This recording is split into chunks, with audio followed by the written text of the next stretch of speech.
ಮಲ್ಲೆ ಸೂಜಿ ಮಲ್ಲೆ ನೀನೆಲ್ಲೇ ರೋಜಾ ರೋಜಾ ಹರಳೆ ಕೆಂದಾವರೆ ಕಮಲೆ ನೀ ಹೇಳಿ ಕನಕಾಂಬರಿ ಮಗಳೇ ವಾಸಂತಿ ಸೇವಂತಿ ಸಂಪಿಗೆ ಮಲ್ಲಿಗೆ.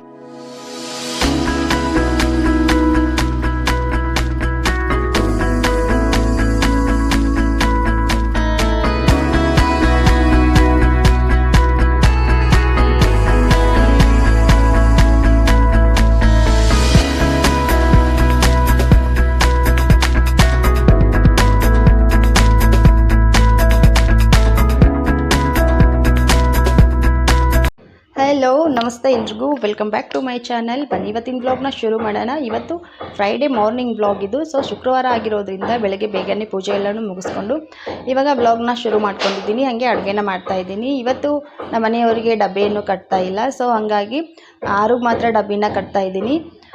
ಮಕ್ಕಳಿಗೆ ಏನಾದರೂ ಸ್ಪೆಷಲಾಗಿ ಮಾಡಿಕಟ್ಟಿದ್ರೆ ಡಬ್ಬಿನೂ ಎಲ್ಲನೂ ಇಷ್ಟಪಟ್ಟು ಖಾಲಿ ಮಾಡ್ಕೊಂಡು ಬರ್ತಾರೆ. ಹಂಗಾಗಿ ಇವತ್ತು ಉತ್ತರ ಕರ್ನಾಟಕ ಸ್ಪೆಷಲ್ ತಾಲಿಪಟ್ಟುನ ಮಾಡ್ಕೋತಾ ಇದ್ದೀನಿ. ಬನ್ನಿ ಇವಾಗ ಬ್ಲಾಗ್ನ ಸ್ಟಾರ್ಟ್ ಮಾಡೋಣ. ಓಕೆ, ಬನ್ನಿ ಇವಾಗ ತಾಲಿಪಟ್ಟುನ ಮಾಡೋಣ. ತಾಲಿಪಟ್ಟುನ ಮಾಡೋದಕ್ಕೆ ಒಂದು ಮಿಕ್ಸರ್ ಜಾರ್ಗೆ ಹಸಿರು ಮೆಣಸಿನ್ಕಾಯಿ ಮತ್ತು ಸೋಂಪು ಮತ್ತು ಜೀರಿಗೆ, ಕೊತ್ತಂಬರಿ ಸೊಪ್ಪು, ಪುದೀನ ಸೊಪ್ಪನ್ನ ಮಿಕ್ಸಿ ಮಾಡ್ಕೊಂಡು ತಗೋತೀನಿ. ಅದಾದಮೇಲೆ ನೆಕ್ಸ್ಟ್ ನಾನು ಒಂದು ದೊಡ್ಡ ಪಾತ್ರೆನ ತಗೊಂಡು ಆ ಪಾತ್ರೆಗೆ ಜೋಳದ ಹಿಟ್ಟು ಮತ್ತು ಗೋಧಿ ಹಿಟ್ಟನ್ನ ಸೇರಿಸ್ಕೊತಾ ಇದ್ದೀನಿ. ಜೋಳದ ಹಿಟ್ಟಿನಕ್ಕಿಂತ ಗೋಧಿ ಹಿಟ್ಟಿನ ಕ್ವಾಂಟಿಟಿ ಸ್ವಲ್ಪ ಜಾಸ್ತಿ ಇರಲಿ. ಅದಾದಮೇಲೆ ನೆಕ್ಸ್ಟ್ ನಾನು ಇಲ್ಲಿ ಸ್ವಲ್ಪ ಕಡಲೆ ಹಿಟ್ಟನ್ನ ಸೇರಿಸ್ಕೊತಾ ಇದ್ದೀನಿ. ನಿಮ್ಮ ಮನೆಯಲ್ಲಿ ಯಾವೆಲ್ಲ ಹಿಟ್ಟು ಅವೈಲೇಬಲ್ ಇದೆಯೋ ಅದೆಲ್ಲ ಹಿಟ್ಟನ್ನು ನೀವು ಸೇರಿಸ್ಕೋಬೋದು. ಮತ್ತು ಸ್ವಲ್ಪ ರಾಗಿ ಹಿಟ್ಟು ನನ್ನ ಹತ್ರ ಇತ್ತು, ಸೊ ರಾಗಿ ಹಿಟ್ಟನ್ನು ಕೂಡ ಸೇರಿಸ್ಕೊತಾ ಇದ್ದೀನಿ. ಇವಾಗ ನಾನು ಸೇರಿಸ್ಕೊತಾ ಇರೋವಂಥ ಹಿಟ್ಟು ಬಂದುಬಿಟ್ಟು ನಾನು ಮೊನ್ನೆ ಪ್ರಿವಿಯಸ್ ವಿಡಿಯೋದಲ್ಲಿ ವಡೆನ ಮಾಡಿದ್ದೆ, ಆ ವಡೆಗೆ ಅಂತ ರೆಡಿ ಮಾಡಿ ಇಟ್ಕೊಂಡಿರುವಂಥ ಹಿಟ್ಟಿದು. ಇವಾಗ ಅದನ್ನು ಕೂಡ ಸೇರಿಸ್ಕೊತಾ ಇದ್ದೀನಿ. ಇದರಲ್ಲಿ ಸಾಕಷ್ಟು ಧಾನ್ಯಗಳನ್ನು ಸೇರಿಸಿ ಮಾಡಿರೋದ್ರಿಂದ ಈ ಹಿಟ್ಟನ್ನ ಸೇರಿಸ್ಕೊಳ್ಳೋದು ತುಂಬಾ ಆರೋಗ್ಯಕ್ಕೆ ಒಳ್ಳೆಯದು. ಸೊ ಅದಾದಮೇಲೆ ನೆಕ್ಸ್ಟ್ ನಾನು ಮಾಮೂಲಿ ಎಲ್ಲರ ಮನೆಯಲ್ಲೂ ಸಿಗುವಂಥ ಜುಣ್ಕಕ್ಕೆ ಅಂತ ರೆಡಿ ಮಾಡಿ ಇಟ್ಕೊಂಡಿರುವಂಥ ಹಿಟ್ಟನ್ನು ಕೂಡ ನಾನು ಸೇರಿಸ್ಕೊತಾ ಇದ್ದೀನಿ. ಇದನ್ನು ಹೆಸರು ಕಾಳಿನಿಂದ ಮಾಡಿರೋದ್ರಿಂದ ಇದು ಕೂಡ ಆರೋಗ್ಯಕ್ಕೆ ತುಂಬಾ ಒಳ್ಳೆಯದು. ಮಕ್ಕಳಿಗೆ ಪೌಷ್ಟಿಕಾಂಶ ಜಾಸ್ತಿ ದೊರೆಯುತ್ತೆ. ಸೊ ಇವಾಗ ಅದನ್ನು ಕೂಡ ಸೇರಿಸ್ಕೊತಾ ಇದ್ದೀನಿ. ಆವಾಗಲೇ ರೆಡಿ ಮಾಡಿ ಇಟ್ಕೊಂಡಿರುವಂಥ ಹಸಿರು ಮೆಣಸಿನ್ಕಾಯಿ ಪೇಸ್ಟ್ನ ನಾನಿಲ್ಲಿ ಸೇರಿಸ್ಕೊತಾ ಇದ್ದೀನಿ. ನಿಮ್ಮ ಹತ್ರ ಏನಾದರೂ ಶುಂಠಿ ಬೆಳ್ಳುಳ್ಳಿ ಪೇಸ್ಟ್ ಇಲ್ಲ ಅನ್ನೋದಾದರೆ ನೀವು ಹಸಿರು ಮೆಣಸಿನ್ಕಾಯಿ ಪೇಸ್ಟ್ನ ರೆಡಿ ಮಾಡ್ಕೋಬೇಕಾದ್ರೇ ಅದರಲ್ಲಿ ಒಂದು 4 ಹೆಸರು ಬೆಳ್ಳುಳ್ಳಿ ಮತ್ತು 1 ತುಂಡಾಗುವಷ್ಟು ಶುಂಠಿನ ಸೇರಿಸ್ಕೊಂಡು ನೀವು ರುಬ್ಕೊಂಡು ತಗೋಬೋದು. ನಾನಿಲ್ಲಿ ಶುಂಠಿ ಬೆಳ್ಳುಳ್ಳಿ ಪೇಸ್ಟ್ನ ಸೇರಿಸ್ಕೊತಾ ಇರೋದ್ರಿಂದ ನಾನು ಅವೆರಡನ್ನೂ ಇದರಲ್ಲಿ ಹಾಕಿಲ್ಲ. ಸೊ ನೀವು ಬೇಕಿದ್ದರೆ ಹಾಕೋಬೋದು. ಮತ್ತು ನೀವು ಉಪ್ಪು ಬೇಕಾದರೆ ಕಲ್ಲುಪ್ಪು ಏನಾದರೂ ಯೂಸ್ ಮಾಡೋರಾದರೆ ನೀವು ಅದರಲ್ಲಿ ಮಿಕ್ಸಿ ಜಾರ್ನಲ್ಲೇ ಸೇರಿಸ್ಕೋಬೋದು. ಸೊ ಇವಾಗ ನೆಕ್ಸ್ಟ್ ನಾನಿಲ್ಲಿ 2 ಮೀಡಿಯಮ್ ಸೈಜ್ ಈರುಳ್ಳಿನ ಸಣ್ಣದಾಗಿ ಕಟ್ ಮಾಡಿ ತೊಗೊಂಡಿದ್ದೀನಿ. ಅದೇ ರೀತಿ 1 ಮೀಡಿಯಮ್ ಸೈಜ್ದು ಟೊಮೆಟೊನ ಸಣ್ಣದಾಗಿ ಕಟ್ ಮಾಡಿ ತೊಗೊಂಡಿದ್ದೀನಿ. ಕೊತ್ತಂಬರಿ ಸೊಪ್ಪು, ಕಸೂರಿ ಮೇಥಿನ ತೊಗೊಂಡಿದ್ದೀನಿ. ಎಲ್ಲನೂ ಹಿಟ್ಟಿಗೆ ಇವಾಗ ಸೇರಿಸ್ಕೊತಾ ಇದ್ದೀನಿ. ಇದಕ್ಕೆ ನಾವು ವೆಜಿಟೇಬಲ್ನ ಸಹ ಹಾಕಬೇಕಾಗತ್ತೆ. ನಿಮ್ಮ ಹತ್ರ ಯಾವೆಲ್ಲ ವೆಜಿಟೇಬಲ್ ಇದೆಯೋ ಅದೆಲ್ಲ ವೆಜಿಟೇಬಲ್ನ ನೀವು ಸಣ್ಣದಾಗಿ ತುರ್ಕೊಂಡು ಸೇರಿಸ್ಕೋಬೋದು. ನಾನಿಲ್ಲಿ ಕ್ಯಾರೆಟು ಮತ್ತು ಸೌತೆಕಾಯಿನ ಎರಡನ್ನೂ ಚೆನ್ನಾಗಿ ತುರ್ಕೊಂಡು ಸೇರಿಸ್ಕೊತಾ ಇದ್ದೀನಿ. ಅದೇ ರೀತಿ ಮೈದಾ ಹಿಟ್ಟನ್ನ ಮಾತ್ರ ನೀವು ಸೇರಿಸ್ಕೊಳಕ್ಕೆ ಹೋಗಬೇಡಿ. ಮೈದಾ ಹಿಟ್ಟು ಒಂದನ್ನು ಬಿಟ್ಟು ನಿಮ್ಮ ಹತ್ರ ಯಾವುದೇ ಹಿಟ್ಟಿದ್ರೂ ನೀವು ಅದನ್ನು ಸೇರಿಸ್ಕೋಬೋದು. ಅಕ್ಕಿ ಹಿಟ್ಟಿದ್ದರೆ ಖಂಡಿತವಾಗ್ಲೂ ಸೇರಿಸ್ಕೊಳ್ಳಿ. ನನ್ನ ಹತ್ರ ಅಕ್ಕಿ ಹಿಟ್ಟು ಖಾಲಿ ಆಗಿರೋದ್ರಿಂದ ನಾನು ಅಕ್ಕಿ ಹಿಟ್ಟನ್ನ ಇಲ್ಲಿ ಬಳಸ್ತಾ ಇಲ್ಲ. ನಾನು ಯಾವಾಗಲೂ ತಾಲಿಪಟ್ಟನ್ನ ಮಾಡಬೇಕಾದ್ರೆ ಅಕ್ಕಿ ಹಿಟ್ಟನ್ನ ಹಾಕಿರ್ತೀನಿ. ಅದಾದಮೇಲೆ ನೆಕ್ಸ್ಟ್ ನಾನು ಶುಂಠಿ ಬೆಳ್ಳುಳ್ಳಿ ಪೇಸ್ಟು ಮತ್ತು ರುಚಿಗೆ ಸ್ವಲ್ಪ ಹಿಂಗು, ಅದಾದಮೇಲೆ ನೆಕ್ಸ್ಟ್ ಕಲರ್ಗೋಸ್ಕರ ಅರಿಶಿನ ಪುಡಿನ ಸೇರಿಸ್ಕೊತಾ ಇದ್ದೀನಿ. ನಾನು ಆವಾಗಲೇ ಮಿಕ್ಸಿ ಮಾಡಬೇಕಾದ್ರೆ ಉಪ್ಪನ್ನ ಸೇರಿಸ್ಕೊಂಡಿರಲಿಲ್ಲ. ಸೊ ಇವಾಗ ಸಣ್ಣ ಉಪ್ಪನ್ನ ನಾನಿವಾಗ ಸೇರಿಸ್ಕೊತಾ ಇದ್ದೀನಿ. ರುಚಿಗೆ ತಕ್ಕಷ್ಟು ರುಚಿನ ನೋಡಿಬಿಟ್ಟು ಉಪ್ಪನ್ನ ಸೇರಿಸ್ಕೊಂಡು ಮೊದಲಿಗೆ ನಾವು ಕೈಯಿಂದಾನೇ ಎಲ್ಲ ವೆಜಿಟೇಬಲ್ಸು ಮತ್ತು ಈರುಳ್ಳಿ, ಮೆಣಸಿನ್ಕಾಯಿ ಪೇಸ್ಟು ಎಲ್ಲನೂ ಕೂಡ ಸೇರೋ ರೀತಿ ಕೈಯಿಂದಾನೇ ಮಿಕ್ಸ್ ಮಾಡ್ಕೋಬೇಕಾಗತ್ತೆ. ಇವಾಗ ನೀರೇನು ಹಾಕೋಕ್ಕೆ ಹೋಗ್ಬೇಡಿ. ಎಲ್ಲನೂ ಮಿಕ್ಸ್ ಆದಮೇಲೆ ಸ್ವಲ್ಪ ನೀರನ್ನ ಸೇರಿಸ್ಕೊಂಡು ಹದವಾಗಿ ಹಿಟ್ಟನ್ನ ಕಲಿಸ್ಕೋಬೇಕಾಗತ್ತೆ. ನಾವು ತಾಲಿಪಟ್ಟುನ 2 ರೀತಿಯಲ್ಲೂ ಮಾಡ್ಬೋದು. ಚಪಾತಿ ಹಿಟ್ಟಿನ ಹದಕ್ಕೆ ಹಿಟ್ಟನ್ನ ಕಲಿಸ್ಕೊಂಡು ಕೈಯಿಂದ ಚೆನ್ನಾಗಿ ಅದನ್ನು ತಟ್ಟಿ ಕೂಡ ತಾಲಿಪಟ್ಟುನ ಮಾಡ್ಬೋದು. ಅದಲ್ಲದೆ ನಾವು ದೋಸೆ ಹಿಟ್ಟಿನ ಹದಕ್ಕೆ ಬ್ಯಾಟರ್ನ ರೆಡಿ ಮಾಡಿಕೊಂಡು ದೋಸೆ ರೀತಿಯೂ ನಾವು ಕಾವಲಿ ಮೇಲೆ ಹಾಕಿ ಬೇಯಿಸ್ಕೋಬೋದು. ನಮಗೆ ಯಾವ ರೀತಿ ಸಮಯ ಇರುತ್ತೋ ಆ ರೀತಿ ನಾವು ತಾಲಿಪಟ್ಟುನ ಮಾಡ್ಬೋದು. ನಮಗೆ ಸಾಕಷ್ಟು ಸಮಯ ಇದೆಯಪ್ಪ ಅನ್ನೋದಾದರೆ ನಾವು ಸ್ವಲ್ಪ ಗಟ್ಟಿಯಾಗಿ ಹಿಟ್ಟನ್ನ ಕಲಿಸ್ಕೊಂಡು ಕೈಯಿಂದ ತಟ್ಟಿ ಮಾಡಿದ್ರೆ ಅದು ಕೂಡ ಸಖತ್ತಾಗಿರುತ್ತೆ. ಇಲ್ಲಪ್ಪ ನಮಗೆ ಸಮಯದ ಅಭಾವ ಇದೆ, ನಾವು ಬೇಗ ಬೇಗ ಟಿಫನ್ನ ರೆಡಿ ಮಾಡಬೇಕು ಮತ್ತು ಬೇಗ ಮಕ್ಕಳಿಗೆಲ್ಲ ಸ್ಕೂಲ್ಗೆ ಲಂಚ್ ಬಾಕ್ಸ್ನ ರೆಡಿ ಮಾಡಬೇಕು ಅನ್ನೋದರಾದರೆ ನೀವು ಸ್ವಲ್ಪ ತೆಳುವಾಗಿ ದೋಸೆ ಬ್ಯಾಟರ್ನ ರೆಡಿ ಮಾಡಿಕೊಂಡು ಹಾಕ್ಬೋದು. ನನಗೆ ಇವಾಗ ನನ್ನ ಮಗಳಿಗೆ ನಾನು ಲಂಚ್ ಬಾಕ್ಸ್ನ ರೆಡಿ ಮಾಡಬೇಕು. ಸೊ ಹಾಗಾಗಿ ನನಗೆ ಟೈಮ್ ಇಲ್ಲದೆ ಇರೋದ್ರಿಂದ ನಾನು ಸ್ವಲ್ಪ ತೆಳುವಾಗಿ ಹಿಟ್ಟನ್ನ ರೆಡಿ ಮಾಡಿಕೊಂಡು ನಾನು ದೋಸೆ ಹಿಟ್ಟಿನ ರೀತಿಯೇ ಹಾಕ್ಕೋತೀನಿ. ದೋಸೆ ಹಿಟ್ಟಿನ ರೀತಿಯೇ ಕಾವಲಿ ಮೇಲೆ ನಾನು ತಾಲಿಪಟ್ಟುನ ಬೇಯಿಸ್ಕೊತೀನಿ. ನಾನು ನಿಮಗೆ ಮುಂದೆ ತೋರಿಸ್ತೀನಿ. ಅದರಲ್ಲೂ 2 ವಿಧ. ಬೇಕಿದ್ದರೆ ನಿಮಗೆ ಜಾಸ್ತಿ ತೆಳುವಾಗಿ ಬೇಕು ಅಂದರೆ ನೀವು ತೆಳುವಾಗಿ ಮಾಡ್ಕೋಬೋದು. ಇಲ್ಲಪ್ಪ ನಮಗೆ ಸ್ವಲ್ಪ ದಪ್ಪ ಲೇಯರ್ ಬೇಕು ಅಂದರೆ ನೀವು ಅದೇ ರೀತಿ ಕೂಡ ಮಾಡ್ಬೋದು. ನಾನು ನಿಮಗೆ ಮಾಡಬೇಕಾದ್ರೆ ತೋರಿಸ್ತೀನಿ. ಇವಾಗ ತೋರಿಸ್ತಾ ಇದ್ದೀನಲ್ವ, ಈ ರೀತಿ ನೀವು ಹಿಟ್ಟನ್ನ ರೆಡಿ ಮಾಡ್ಕೊಂಡು ಆರಾಮಾಗಿ ನೀವು ಹೋಳಿಗೆ ಮಾಡೋ ಒಂದು ಶೀಟ್ನಲ್ಲೋ ಅಥವಾ ನಿಮ್ಮ ಎಣ್ಣೆ ಪ್ಯಾಕೆಟ್ ಮೇಲಾದರೂ ನೀವು ತಟ್ಕೊಂಡು ತಾಲಿಪಟ್ಟನ್ನ ಬೇಯಿಸ್ಕೋಬೋದು. ಬಟ್ ನಾನಿವಾಗ ಆ ರೀತಿ ಮಾಡ್ತಾಯಿಲ್ಲ. ತೆಳುವಾಗಿ ಮಾಡಿಕೊಂಡು ಕಾವಲಿ ಮೇಲೆ ದೋಸೆ ರೀತಿ ಹಾಕ್ಕೋತೀನಿ. ಒಂದು 5ರಿಂದ 10 ನಿಮಿಷ ನಾನು ಸೈಡಲ್ಲಿ ಇಡ್ತೀನಿ ಎತ್ತಿ. ನೋಡಿ, ಒಂದು 5 ನಿಮಿಷ ನೆನೆಯಕ್ಕೆ ಇಟ್ಟಿದ್ದೆ ಹಿಟ್ಟನ್ನ. ಇವಾಗ ಮತ್ತೆ ಸಾಫ್ಟಾಗಿ ಹಿಟ್ಟು ರೆಡಿಯಾಗಿದೆ. ನಿಮಗೆ ಸಾಕಷ್ಟು ಸಮಯ ಇದ್ದರೆ ಒಂದು 10 ನಿಮಿಷ ನೀವು ಇಡ್ಬೋದು. ನೋಡಿ, ಈ ಹದಕ್ಕೆ ಬಂದಿದೆ. ಇವಾಗ ಮೊದಲಿಗೆ ನಾನು ಒಂದು ತಾಲಿಪಟ್ಟನ್ನ ಹಾಕಿ ತೋರಿಸ್ತೀನಿ ನಿಮಗೆ. ಅದು ಸ್ವಲ್ಪ ದಪ್ಪ ಲೇಯರ್ ಆಗಿ ಬರುತ್ತೆ. ನೀವು ಆ ರೀತಿಯೂ ಮಾಡ್ಕೋಬೋದು, ಅದು ಕೂಡ ಚೆನ್ನಾಗಿರುತ್ತೆ. ಮಕ್ಕಳಿಗೆ ಸ್ವಲ್ಪ ಸಾಫ್ಟಾಗಿ ತೆಳುವಾಗಿದ್ದರೆ ಮಕ್ಕಳು ತಿಂತಾರೆ. ಸೊ ನಾನು ನಿಮಗೆ ಮೊದಲಿಗೆ ಒಂದೇ ಒಂದು ಹಾಕಿ ಆಮೇಲೆ ನಾನು ಇನ್ನೂ ಸ್ವಲ್ಪ ನೀರು ಸೇರಿಸ್ಕೊತೀನಿ. ನೀವು ನೋಡ್ತಾ ಇರ್ಬೋದು. ಇವಾಗ ಒಂದು ಹೆಂಚನ್ನ ಕಾಯಕ್ಕಿಟ್ಟು ಎಣ್ಣೆನ ಹೆಂಚು ಮೇಲೆ ತೆಳುವಾಗಿ ಎಣ್ಣೆನ ಹರಡಿಕೊಂಡು ಅದಾದಮೇಲೆ ನಾವು ತಾಲಿಪಟ್ಟು ಬ್ಯಾಟರ್ನ ಹೆಂಚಿನ ಮೇಲೆ ತೆಳುವಾಗಿ ನಿಮಗೆ ಯಾವ ಸೈಜ್ ಬೇಕೋ ಆ ಸೈಜು ನೀವು ಹರಡ್ಕೊಂಡು ಮೇಲ್ಗಡೆಯಿಂದ ಸ್ವಲ್ಪ ಎಣ್ಣೆನ ಹಾಕ್ಕೊಂಡು ಒಂದು ಲಿಡ್ನ ಕ್ಲೋಸ್ ಮಾಡಿ ಬೇಯಿಸ್ಕೋಬೇಕು. ನೋಡಿ, ನಾನು ಬೇಯಿಸ್ಕೊತಾ ಇದ್ದೀನಿ. ತುಂಬಾ ಚೆನ್ನಾಗಿ ಬರುತ್ತೆ ತಾಲಿಪಟ್ಟು ಅನ್ನೋದು. ದೋಸೆ ರೀತಿಯೇ ಚೆನ್ನಾಗಿ ಮೇಲ್ಗಡೆ ಎದ್ದೇಳುತ್ತೆ, ಈಸಿಯಾಗಿ ಎದ್ದೇಳುತ್ತೆ. ಅದು ಎಲ್ಲೂ ಕೂಡ ಹತ್ಕೊಳ್ಳೋದಿಲ್ಲ, ಹೆಂಚಿಗೂ ಕೂಡ ಅಂಟ್ಕೊಳ್ಳೋದಿಲ್ಲ. ನೀವೇನಾದರೂ ಎಣ್ಣೆನ ಸ್ವಲ್ಪ ಕಡಿಮೆ ಹಾಕಿದರೆ ಮಾತ್ರ ಅದು ಅಂಟ್ಕೊಳ್ಳುತ್ತೆ. ನೀವು ಅಕಸ್ಮಾತ್ ಡಯೆಟ್ ಏನಾದ್ರು ಮಾಡೋರಾಗಿದ್ದರೆ ಎಣ್ಣೆ ಬದಲಿಗೆ ತುಪ್ಪನ ಆ್ಯಡ್ ಮಾಡಿಕೊಂಡು ತುಪ್ಪನ ನೀವು ಕಾವಲಿನಲ್ಲಿ ಹಾಕಿ ತುಪ್ಪನ ಸೇರಿಸ್ಕೊಂಡು ಮಾಡಿಕೊಂಡ್ರೆ ನಿಮಗೆ ಡಯೆಟ್ ಮಾಡೋರಿಗೂ ಕೂಡ ತುಂಬ ಒಳ್ಳೆ ಡಿಶ್ ಅಂತಲೇ ಹೇಳ್ಬೋದು. ನಾನು 2 ಸೈಡ್ನಲ್ಲೂ ಚೆನ್ನಾಗಿ ಬೇಯಿಸ್ಕೊಂಡು ತಗೋತೀನಿ. ತಾಲಿಪಟ್ಟು ಬೇಯೋಕ್ಕೂ ಮುಂಚೆನೇ ನೀವು ಅದನ್ನು ತಿರುವಿ ಹಾಕೋದಕ್ಕೆ ಹೋಗಬೇಡಿ. ಹಂಗೇನಾದರೂ ಮಾಡಿದ್ದೆ ಆದರೆ ತಾಲಿಪಟ್ಟು ಹರಿಯೋ ಚಾನ್ಸಸ್ ಇರುತ್ತೆ. ನೀವು ನೋಡ್ತಾ ಇರ್ಬೋದು, ಸ್ವಲ್ಪ ದಪ್ಪ ಲೇಯರಲ್ಲಿ ಈ ತಾಲಿಪಟ್ಟುನ ನಾನು ನಿಮಗೆ ಮಾಡಿ ತೋರಿಸಿದ್ದೀನಿ. ಇವಾಗ ನೋಡಿ, ಮತ್ತೆ ಸ್ವಲ್ಪ ನೀರನ್ನ ಸೇರಿಸ್ಕೊಂಡು ಮತ್ತೆ ತೆಳುವಾಗಿ ಮಾಡ್ಕೊಂಡಿದ್ದೀನಿ ಬ್ಯಾಟರ್ನ. ಅದೇ ರೀತಿ ಸೇಮ್ ಪ್ರೊಸೀಜರಲ್ಲಿ ಕಾವಲಿಗೆ ಎಣ್ಣೆನ ಸವರ್ಕೊಂಡು ಅದ್ರ ಮೇಲೇ ಇದನ್ನು ಕೂಡ ಸೇಮ್ ದೋಸೆ ರೀತಿ ಹಾಕ್ಕೋಬೇಕು. ಹಾಕ್ಕೊಂಡು ನೀವು ಸ್ವಲ್ಪ ಈ ರೀತಿ ತೆಳುವಾಗಿ ಮಾಡಿಕೊಂಡಾಗ ತಾಲಿಪಟ್ಟು ಇನ್ನೂ ಸ್ವಲ್ಪ ಜಾಸ್ತಿ ದೊಡ್ಡದಾಗಿ ಬರುತ್ತೆ. ಇವಾಗ ನೋಡ್ತಾ ಇರ್ಬೋದು, ಅದನ್ನು ಕೂಡ ಸೇಮ್ ನಾನು ಕಾವಲಿನಲ್ಲಿ ಹರಡ್ಕೊಂಡು ಇವಾಗ 2 ಸೈಡಲ್ಲಿ ಚೆನ್ನಾಗಿ ಬೇಯಿಸ್ಕೊಡ್ತೀನಿ. ಈ ತಾಲಿಪಟ್ಟು ಬಂದುಬಿಟ್ಟು ತೆಳುವಾಗಿ ಸ್ವಲ್ಪ ಚೆನ್ನಾಗಿ ಸಾಫ್ಟಾಗಿ ಬರುತ್ತೆ. ಜಾಸ್ತಿ ಸಾಫ್ಟಾಗಿ ಈ ತಾಲಿಪಟ್ಟು ಬರುತ್ತೆ. ನಮ್ಮ ಮನೆಯಲ್ಲಿ ನನ್ನ ಮಗಳು ಈ ರೀತಿ ಇಷ್ಟಪಡೋದ್ರಿಂದ ನಾನು ಈ ರೀತಿ ಮಾಡ್ತಾಯಿದ್ದೀನಿ. ನಮಗೂ ಕೂಡ ನಡೆಯುತ್ತೆ, ಇದೇ ರೀತಿ ತಿನ್ನೋದಕ್ಕೆ ನಮಗೂ ಇಷ್ಟ ಆಗುತ್ತೆ. ಸೊ ನಾನು ಫೈನಲ್ ಆಗಿ ಈ ರೀತಿ ತೆಳುವಾಗಿ ಬ್ಯಾಟರನ್ನ ಮಾಡಿಕೊಂಡು ತಾಲಿಪಟ್ಟನ್ನ ಮಾಡ್ತಾ ಇರ್ತೀನಿ. ಜಾಸ್ತಿ ಇದೇ ರೀತಿ ಮಾಡ್ತಾ ಇರ್ತೀನಿ. ನೀವು ನೋಡ್ತಾ ಇರ್ಬೋದು, ಇದು ಕೂಡ ಈಸಿಯಾಗಿ ನಮಗೆ ಎತ್ತಾಕೋಕ್ಕೆ ಬರುತ್ತೆ. ನೀವು ಯಾವುದೇ ರೀತಿ ಮಾಡಿದ್ರೂ ಕೂಡ ತಾಲಿಪಟ್ಟು ಹರಿಯೋದಿಲ್ಲ. ಬಟ್ ತಾಲಿಪಟ್ಟು ಬೇಯೋಕ್ಕೂ ಮುಂಚೆ ಅದನ್ನು ತಿರುವಿ ಹಾಕೋಕ್ಕೆ ಹೋಗಬೇಡಿ. ಸ್ವಲ್ಪ ಬೆಂದದ್ದು ನಮಗೆ ಗೊತ್ತಾಗುತ್ತೆ. ಬೆಂದಾದ್ಮೇಲೆ ನಾವು ಅದನ್ನು ಉಲ್ಟಾ ತಿರುಗಿಸಿ ಹಾಕ್ಕೋಬೋದು. ನೀವು ನೋಡ್ತಾ ಇರ್ಬೋದು, ಇವಾಗ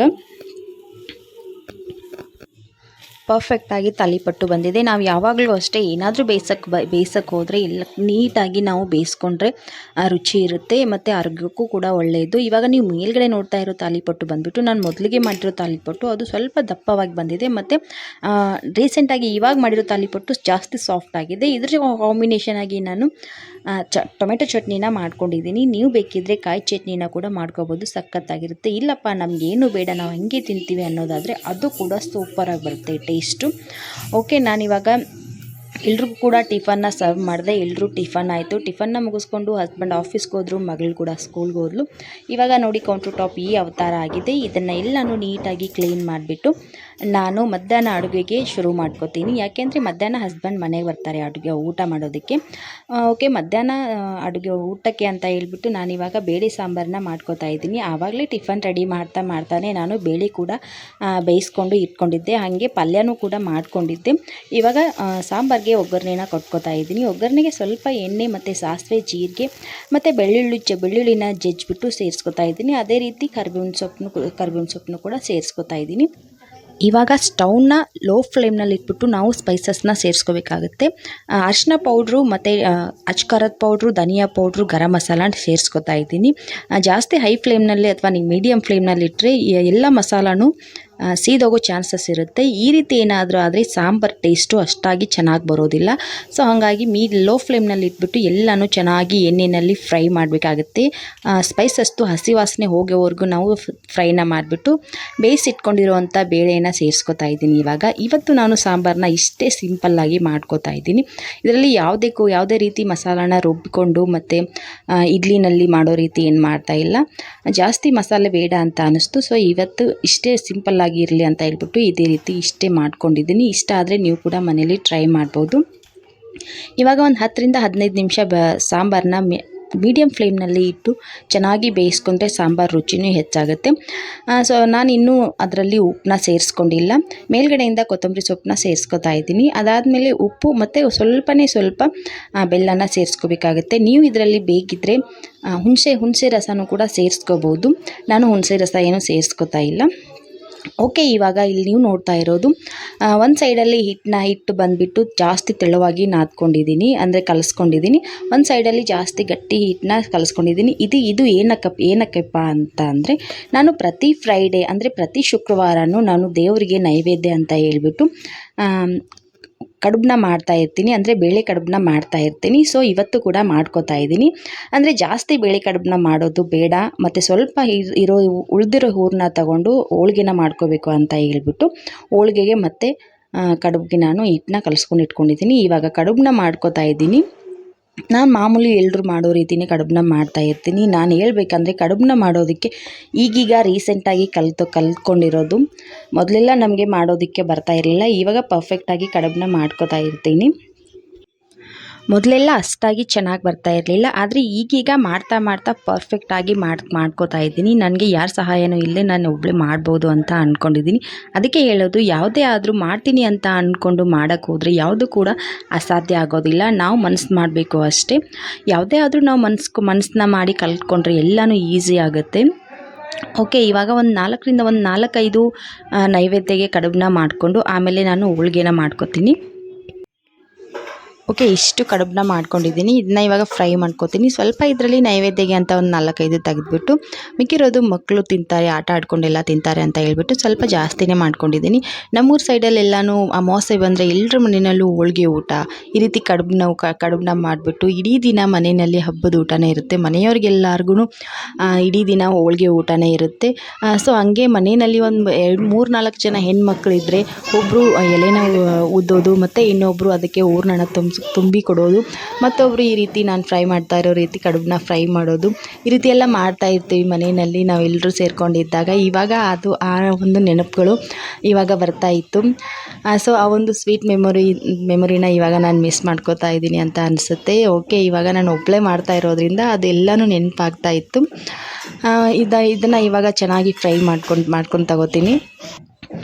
ಓಕೆ, ಎಲ್ಲನೂ ಕರೆದ್ಬಿಟ್ಟು ತಗೊಂಡಿದ್ದೀನಿ. ಇವಾಗ ಮೊದಲಿಗೆ ದೇವ್ರ ನೈವೇದ್ಯನ ಮಾಡ್ಕೋತೀನಿ. ದೇವ್ರಿಗೆ ನೈವೇದ್ಯನ ಮಾಡಿಬಿಟ್ಟು ಆಮೇಲೆ ನಾನು ಹೋಳ್ಗೆನ ಮಾಡೋದಕ್ಕೆ ಸ್ಟಾರ್ಟ್ ಮಾಡ್ತೀನಿ. ಅಷ್ಟರಲ್ಲಿ ನಮ್ಮ ಮನೆಯವ್ರು ಬಂದರೂ ಬರ್ಬೋದು, ಅವರಿಗೆ ಬಿಸಿಯಾಗಿ ಊಟನ ಹಾಕ್ಕೊಡೋದಕ್ಕೂ ಈಸಿ ಆಗುತ್ತೆ.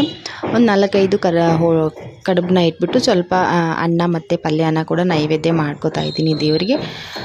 ಇದು ಪ್ರತಿ ಶುಕ್ರವಾರನೂ ನಾನು ಮಾಡ್ತಾ ಇರ್ತೀನಿ. ಸೊ ಈ ಶುಕ್ರವಾರನೂ ಮಾಡ್ತಾ ಇದ್ದೀನಿ. ಓಕೆ, ನೈವೇದ್ಯ ಎಲ್ಲನೂ ಮಾಡಾಯಿತು. ಇವಾಗ ಹೋಳ್ಗೆನ ಮಾಡ್ಕೋತಾ ಇದ್ದೀನಿ. ಹೋಳ್ಗೆಗೆ ನೋಡಿ ಇಷ್ಟು ಸಾಫ್ಟಾಗಿ ಹಿಟ್ಟನ್ನ ಕಲಿಸ್ಕೋಬೇಕಾಗತ್ತೆ. ಎಲ್ರಿಗೂ ಗೊತ್ತಿರೋದೇ ಮಾಮೂಲಿ. ಯಾರಿಗೂ ಕೂಡ ಇವಾಗ ಹೋಳ್ಗೆನ ಮಾಡೋದಕ್ಕೆ ಬರೋದಿಲ್ಲ ಅಂತ ಹೇಳಂಗೆ ಇಲ್ಲ. ಎಲ್ಲರೂ ಕೂಡ ಫಾಸ್ಟ್ ಆಗಿದ್ದಾರೆ. ಎಲ್ರಿಗೂ ಹೋಳ್ಗೆ ಆಗಿರ್ಬೋದು, ಎಲ್ಲ ಥರದ ಅಡುಗೆನಲ್ಲಿ ಎಲ್ಲರೂ ಕೂಡ ಫಾಸ್ಟ್ ಆಗಿದ್ದಾರೆ. ನಮಗೆಲ್ಲ ಚಿಕ್ಕವರಿದ್ದಾಗ ನಮಗೆ ಹೋಳ್ಗೆ ಮಾಡೋದು ಏನು ಮಾವಿದ್ದೆ ಇದು ಅಂದ್ಕೊಂಡ್ಬಿಟ್ಟಿದ್ವಿ. ಸೊ ಇವಾಗ ಮಾಡ್ತಾ ಎಲ್ಲನೂ ಈಸಿ ಆಗುತ್ತೆ. ನಮ್ಮ ಅಮ್ಮ ಎಲ್ಲ ಮಾಡ್ತಾಯಿದ್ರು ಹೋಳ್ಗೆನ. ಆದರೂ ಕೂಡ ನಮ್ಮ ಅಮ್ಮ ಮಾಡೋ ರೀತಿ ಹೋಳ್ಗೆ ಹೋಳಿಗೆ ನಾನು ಯಾವತ್ತೂ ನಾನು ಮಾಡೇ ಇಲ್ಲ ಅನಿಸುತ್ತೆ. ನಾವು ಪುಟಾಣಿಯಾಗಿ ಹೋಳ್ಗೆನ ಮಾಡ್ತಾಯಿರ್ತೀವಿ. ನಾವು ಅಮ್ಮ ಮಾಡೋ ಹೋಳ್ಗೆನಲ್ಲಿ ಒಬ್ಬರು ಒಂದು ಹೋಳ್ಗೆನ ತಿಂದರೆ ಹೊಟ್ಟೆ ಫುಲ್ ಆಗಿಬಿಡೋದು. ಆ ರೀತಿ ಹೋಳ್ಗೆನ ಅಮ್ಮ ಮಾಡ್ತಾಯಿದ್ರು ಮನೆಯಲ್ಲಿ. ಪುಟ್ಟದಾಗಿರೋ ಮನೆ, ಪುಟ್ಟದಾಗಿರೋ ಒಲೆ. ಆವಾಗ ಸೌದೆ ಒಲೆ, ಇವಾಗೆಲ್ಲ ಗ್ಯಾಸ್ ಸ್ಟವ್ ಇವಾಗೆಲ್ಲ. ಆವಾಗ ಸೌದೆ ಒಲೆಯಲ್ಲಿ ಅಮ್ಮ ಕೂತ್ಕೊಂಡು ದೊಡ್ಡದಾಗಿರೋ ಹೋಳ್ಗೆನ ಮಾಡ್ತಾ ಇದ್ದಿದ್ದು ನೆನಪು ನನಗೆ. ಆವಾಗ ನೋಡ್ತಾ ಇರ್ತಿದ್ವಿ ನಾವು ಹೋಳ್ಗೆನೆಲ್ಲ ಮಾಡೋದು, ಈ ರೀತಿ ಹೂರ್ಣನೆಲ್ಲ ತುಂಬೋದು ತುಂಬ ಕಷ್ಟ ಏನಪ್ಪ ಅಂತ ಅನಿಸ್ತಾ ಇತ್ತು. ಬಟ್ ಇವಾಗೆಲ್ಲ ಈಸಿ ಆಗಿದೆ. ಆದರೂ ಕೂಡ ನಾನು ಯಾವತ್ತೂ ಅಮ್ಮ ಮಾಡಿರೋ ರೀತಿ ದೊಡ್ಡದಾಗಿರೋ ಹೋಳ್ಗೆನ ಮಾಡೇ ಇಲ್ಲ. ಒಂದಲ್ಲ ಒಂದಿನ ಮಾಡ್ತೀನಿ, ನೋಡೋಣ. ಆವಾಗ ಮಾಡಿದಾಗ ನಿಮಗೆ ವಿಡಿಯೋನ ಮಾಡಿ ಹಾಕ್ತೀನಿ. ಸೊ ಇವಾಗ ಪುಟಾಣಿಯಾಗಿ ಹೋಳ್ಗೆನ ಮಾಡ್ಕೋತೀನಿ, ನೋಡಿ ನೀವು ಕೂಡ. ಹಾಗೆ ಹೋಳಿಗೆ ಏನಾದರೂ ಚೆನ್ನಾಗಿ ಬರಲಿಲ್ಲ ಅಂದರೆ ಪ್ಲೀಸ್ ಬೈಕೊಳ್ಳೋಕ್ಕೆಲ್ಲ ಹೋಗಬೇಡಿ. ನಾವೇನೋ ಇವಾಗ 4, 5, 6 ಇಷ್ಟರಲ್ಲಿ ಹೋಳ್ಗೆನ ಮುಗಿಸ್ಬಿಡ್ತೀವಿ. ಆವಾಗೆಲ್ಲ ಅಮ್ಮ ಕೂತ್ಕೊಂಡು ತಟ್ಟೆ ತುಂಬ ಹೋಳ್ಗೆನ ಮಾಡ್ತಾಯಿದ್ರು. ಇಡೀ ದಿನ ಹೋಳ್ಗೆ ಊಟ, ಭರ್ಜರಿ ಊಟ ಇರ್ತಾಯಿತ್ತು. ಇವಾಗ ನಮಗೆಲ್ಲ ತಟ್ಟೆ ತುಂಬ ಹೋಳ್ಗೆನ ಮಾಡಿದ್ರೆ ನಾವೇ ಹೋಳ್ಗೆ ಆಗೋಗ್ತೀವಿ. ಯಾಕೆ ಅಂದರೆ ಇವಾಗ ಯಾರೂ ಕೂಡ ಅಷ್ಟೊಂದೆಲ್ಲ ಹೋಳ್ಗೆ ಮಾಡೋ ಧೈರ್ಯನೇ ಮಾಡೋದಿಲ್ಲ. ಆವಾಗ ತಟ್ಟೆ ಫುಲ್ ಮಾಡಿಬಿಟ್ಟು ಕೆಲವೊಂದು ಸಾರಿ ಮಾರನೇ ದಿನವೂ ಹೋಳ್ಗೆ ತಿಂತಾಯಿದ್ವಿ, ಅಷ್ಟೊಂದು ಹೋಳ್ಗೆನ ಮಾಡ್ತಾಯಿದ್ರು. ನಮ್ಮಲ್ಲಿ ಹಳ್ಳಿಗಳಲ್ಲೆಲ್ಲನೂ ಹಂಗೆ ಇರುತ್ತೆ. ನಾವು ಹಂಗೆ ಆ ಹೋಳ್ಗೆಯಿಂದ ಬರುವಂಥ ಕಟ್ಟನ್ನ ತೆಗೆದ್ಬಿಟ್ಟು ಸಾಂಬಾರನ್ನ ಮಾಡ್ತಾಯಿದ್ರು. ಏನು ಸಖತ್ತಾಗಿರೋದು ಆ ಸಾಂಬಾರಂತೂ. ಇವಾಗ ನಾವು ಏನೇ ಮಸಾಲನ ಸೇರಿಸಿ ಮಾಡಿದ್ರು ಕೂಡ ಆ ಸಾಂಬಾರು ರುಚಿ ಬರೋದಿಲ್ಲ. ಸಖತ್ತಾಗಿರೋದು ಆ ಎಲ್ಲ ಮೆಮೊರೀಸ್ ಇವಾಗ ನನಗೆ ಮತ್ತೆ ನೆನಪಾಗ್ತಾ ಇದೆ. ಸೊ ಮಿಸ್ ಮಾಡ್ಕೋತಾ ಇದ್ದೀನಿ. ಓಕೆ, ಇವಾಗ ಹೋಳ್ಗೆನ ಲಟ್ಟಿಸ್ಕೊತಾ ಇದ್ದೀನಿ. ಯಾರು ಕೂಡ ಏನೂ ಅಂದ್ಕೊಳ್ಳೋಕೆ ಹೋಗಬೇಡಿ. ನೀಟಾಗಿ ರೌಂಡಾಗಿ ಬಂತು ಅಷ್ಟೇ ಸಾಕು. ಆಮೇಲೆ ಟೇಸ್ಟ್ ಯಾವ ರೀತಿ ಬರುತ್ತೋ ನೋಡೋಣ.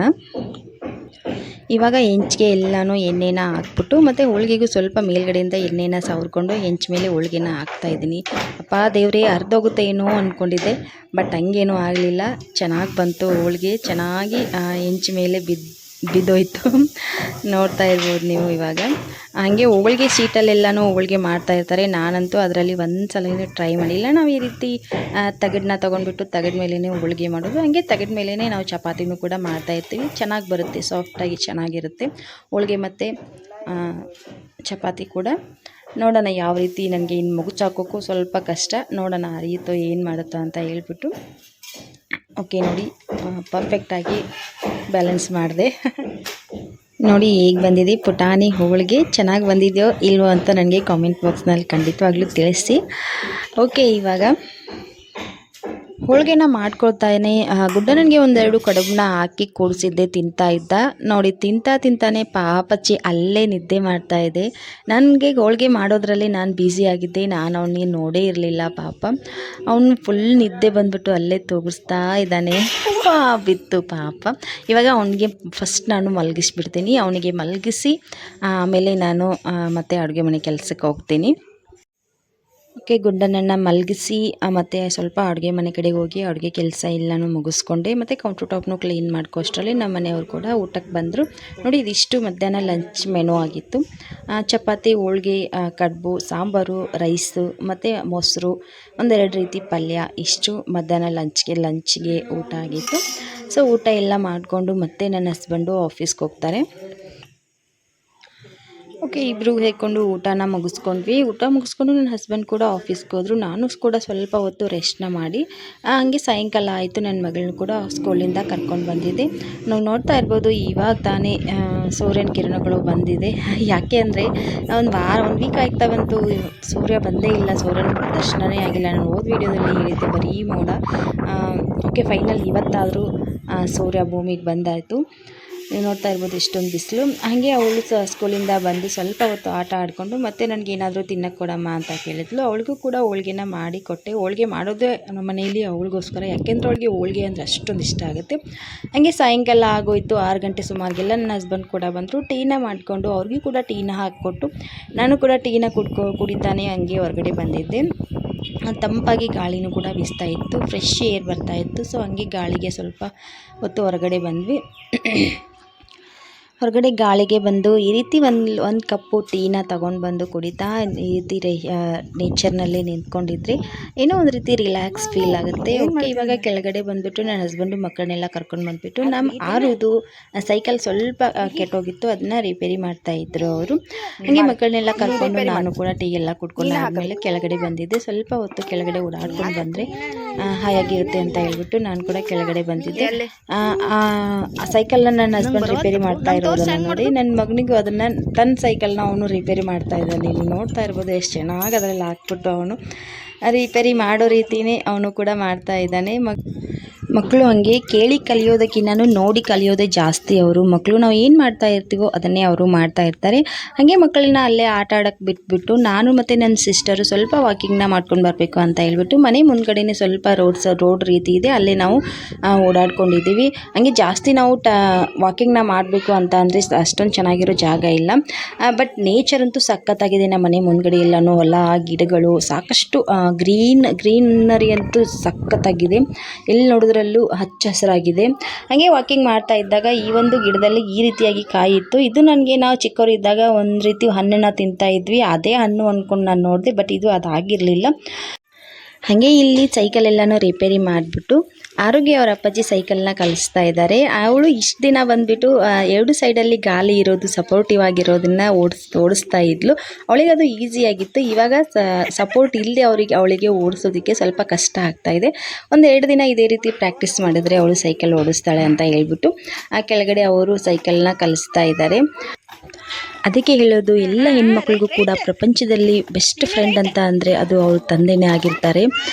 ಓಕೆ, ಇವಾಗ ನನ್ನ ಮಗಳಿಗೂ ಆರೋಗ್ಯ ಅವ್ರ ಅಪ್ಪಾಜಿ ಸೈಕಲ್ನ ಹಿಂದ್ಗಡೆ ಹಿಡ್ದಿರೋದಕ್ಕೆ ನನ್ನ ಗುಂಡನು ಕೂಡ ನನಗೂ ಆ ರೀತಿ ಹಿಡೀರಿ ನಾನು ಓಡಿಸ್ತೀನಿ ಅಂತ ಹೇಳ್ಬಿಟ್ಟು ಹಠ ಮಾಡ್ತಾಯಿದ್ದೆ. ಸೊ ನಾನು ಅವನಿಗೆ ಮನೆ ಮುಂದ್ಗಡೆ ಓಡಾಡಿಸ್ತಾ ಇದ್ದೆ. ಈ ರೀತಿ ಮಕ್ಕಳ ಜೊತೆಗೆ ಸ್ವಲ್ಪ ಹೊತ್ತಾದರೂ ನಾವು ಟೈಮ್ನ ಸ್ಪೆಂಡ್ ಮಾಡ್ತಾಯಿದ್ರೆ ನಮ್ಮ ಎಲ್ಲ ನೋವು ನಮ್ಮ ಎಲ್ಲ ಟೆನ್ಷನ್ನು ಮರೆತುಬಿಟ್ಟು ನಾವು ಒಂದು ಕ್ಷಣನಾದರೂ ರಿಲ್ಯಾಕ್ಸ್ ಆಗಿ ಇರ್ಬೋದು. ಮಕ್ಕಳ ಪ್ರಪಂಚನೇ ಹಾಗೆ ಇರುತ್ತೆ. ಮುಗ್ಧವಾದ ಮನಸ್ಸು, ಅಷ್ಟೇ ಮುಗ್ಧತೆಯಿಂದ ಕೂಡಿರುವಂಥ ಭಾವನೆಗಳು. ನಾವು ಮಕ್ಕಳ ಜೊತೆ ಕಳೆಯುವಂಥ ಒಂದೊಂದು ಕ್ಷಣವೂ ಕೂಡ ನಮಗೆ ಅಷ್ಟೇ ಮಧುರವಾಗಿರುತ್ತೆ, ಅಷ್ಟೇ ಸ್ಪೆಷಲ್ ಆಗಿರುತ್ತೆ ಅಂತ ನನ್ನ ಅನಿಸಿಕೆ. ಸೊ ಈ ರೀತಿ ಮಕ್ಕಳ ಜೊತೆ ಸಾಯಂಕಾಲ ಟೈಮು ಅಥವಾ ದಿನದಲ್ಲಿ ಒಂದು ಹೊತ್ತಾದರೂ ನಾವು ಮಕ್ಕಳ ಜೊತೆ ಟೈಮ್ನ ಸ್ಪೆಂಡ್ ಮಾಡೋದು ನಮ್ಮ ಆರೋಗ್ಯಕ್ಕೂ ಒಳ್ಳೆಯದು ಮತ್ತು ಮಕ್ಕಳ ಒಂದು ಭವಿಷ್ಯಕ್ಕೂ ಕೂಡ ಒಳ್ಳೆಯದು. ಹಾಗೆ ನಮ್ಮ ಜೀವನಕ್ಕೂ ಕೂಡ ನಮ್ಮ ಬಾಂಧವ್ಯನೂ ಕೂಡ ಗಟ್ಟಿಯಾಗಿಸುತ್ತೆ ಅಂತ ಅಂದ್ಕೋತೀನಿ. ಮಕ್ಕಳ ಜೊತೆ ಆಟ ಆಡ್ತಾ ಕತ್ಲೆ ಆಗಿರೋದೇ ನಮಗೆ ಅರಿವಾಗಲಿಲ್ಲ. ಸೊ ನೋಡ್ತಾ ಇರ್ಬೋದು ನೀವು, ಕತ್ಲೆ ಆಗಿದೆ. ಹಾಗೆ ಕತ್ಲೆ ಆಗ್ತಾ ಇದ್ದಂಗೆ ಸನ್ಸೆಟ್ಟು ಕೂಡ ಸಖತ್ತಾಗಿ ಕಾಣ್ತಾ ಇತ್ತು. ಸೊ ಒಂದು ವಿಡಿಯೋನ ಶೂಟ್ ಮಾಡಿಕೊಂಡೆ. ಹಾಗೆ ಮಕ್ಕಳನ್ನೆಲ್ಲನೂ ಮೇಲ್ಗಡೆ ಕರ್ಕೊಂಡು ಬಂದು ಡಿನ್ನರ್ಗೆ ಏನಾದರೂ ರೆಡಿ ಮಾಡಬೇಕು ಅಂತ ಹೇಳಿ ಕಿಚನ್ ಕಡೆ ಬಂದಾಗ ಡಿನ್ನರ್ ಎಲ್ಲನೂ ಇತ್ತು. ಸೊ ಮಧ್ಯಾಹ್ನ ಮಾಡಿರೋ ಅಡುಗೆ ಸಾಕಷ್ಟು ಮಿಕ್ಕಿತ್ತು. ಸೊ ಅದಕ್ಕೋಸ್ಕರ ಇರಲಿ ಅದರಲ್ಲೇ ಅಡ್ಜಸ್ಟ್ ಮಾಡ್ಕೊಳ್ಳೋಣ ಅಂತ ಹೇಳಿಬಿಟ್ಟು ಸಾಂಬಾರನ್ನ ಬಿಸಿಗಿಟ್ಟು ಮತ್ತು ಸೈಡಲ್ಲಿರೋವಂಥ ಪಾತ್ರೆ ಎಲ್ಲನೂ ಜೋಡಿಸ್ಕೊಂಡಾದ್ಮೇಲೆ ಎಲ್ರಿಗೂ ಕೂಡ ಊಟನ ಹಾಕಿ ಕೊಡ್ತೀನಿ. ಆದಷ್ಟು ಮತ್ತು ರಾತ್ರಿ ಟೈಮ್ನಲ್ಲಿ ಬೇಗ ಊಟ ಮಾಡೋದು ನಮಗೆಲ್ಲನೂ ಅಭ್ಯಾಸ ಆಗೋಗಿದೆ. ಅಂದರೆ 8:30 ಒಳಗಡೆ ಅಥವಾ 8 ಗಂಟೆ ಒಳಗಡೆ ಊಟ ಮುಗಿಸ್ಕೊಂಡು ಸ್ವಲ್ಪ ಹೊರಗಡೆ ತಂಪಾದ ಗಾಳಿನ ತೊಗೋಬೇಕು ಅಂತ ಹೊರಗಡೆ ಬಂದಾಗ ಊರಲ್ಲಿ ಯಾರ್ದೋ ಫಂಕ್ಷನ್ ಇತ್ತು ಅಂತ ಅನಿಸುತ್ತೆ. ನಾವು ಫಸ್ಟ್ ಮೇಲ್ಗಡೆ ಫ್ಲೋರ್ನಲ್ಲಿರೋದ್ರಿಂದ ನಮಗೆ ಊರಲ್ಲಿ ಏನೇ ಹಬ್ಬ ಆಗಲಿ ಏನೇ ಸಡಗರ ಆದರೂ ಕೂಡ ಈ ರೀತಿ ಪಟಾಕಿ ಎಲ್ಲನೂ ಅಂಟಿಸ್ತಾ ಇದ್ದರೆ ನಮ್ಮ ಮನೆ ಮೇಲ್ಗಡೆ ಸಖತ್ ಚೆನ್ನಾಗಿ ಕಾಣ್ತಾ ಇರುತ್ತೆ. ಸೊ ಮಕ್ಕಳಿಗೆಲ್ಲನೂ ಫುಲ್ ಎಂಟರ್ಟೈನ್ಮೆಂಟ್ ಆಗುತ್ತೆ ನಮ್ಮ ಮನೆಯಲ್ಲಿ. ಇದು ನನ್ನ ಮಗಳು ವಿಡಿಯೋನ ಶೂಟ್ ಮಾಡಿರೋದು. ಅವಳಿಗೆ ಏನೋ ಖುಷಿ ಆಯಿತು ವಿಡಿಯೋನ ಶೂಟ್ ಮಾಡಿ. ಓಕೆ, ಇದು ಶುಕ್ರವಾರದ ಫುಲ್ ಡೇ ಬ್ಲಾಗ್ ಆಗಿತ್ತು. ಬೆಳಗ್ಗೆಯಿಂದ ರಾತ್ರಿವರೆಗಿನ ಬ್ಲಾಗ್ ಇದಾಗಿತ್ತು. ಐ ಹೋಪ್ ನಿಮಗೆ ಇವತ್ತಿನ ಬ್ಲಾಗ್ ಇಷ್ಟ ಆಗಿರುತ್ತೆ. ಇಷ್ಟ ಆದರೆ ಒಂದು ಲೈಕ್ನ ಕೊಟ್ಟು ನಿಮ್ಮ ಅನಿಸಿಕೆನ ನನಗೆ ಕಾಮೆಂಟ್ ಬಾಕ್ಸ್ನಲ್ಲಿ ತಿಳಿಸ್ತೀರಾ ಅಂದ್ಕೊಂಡಿದ್ದೀನಿ. ಅದೇ ರೀತಿ ನನ್ನ ಚಾನಲ್ನ ಸಬ್ಸ್ಕ್ರೈಬ್ ಮಾಡಿಕೊಂಡು ಮರೀದೇ ಬೆಲ್ ಬಟನ್ನ ಪ್ರೆಸ್ ಮಾಡಿ ಅಂತ ರಿಕ್ವೆಸ್ಟ್ ಮಾಡ್ತಾ ಮತ್ತೆ ಸಿಗ್ತೀನಿ ನೆಕ್ಸ್ಟ್ ಬ್ಲಾಗ್ನಲ್ಲಿ. Bye, take care, good night.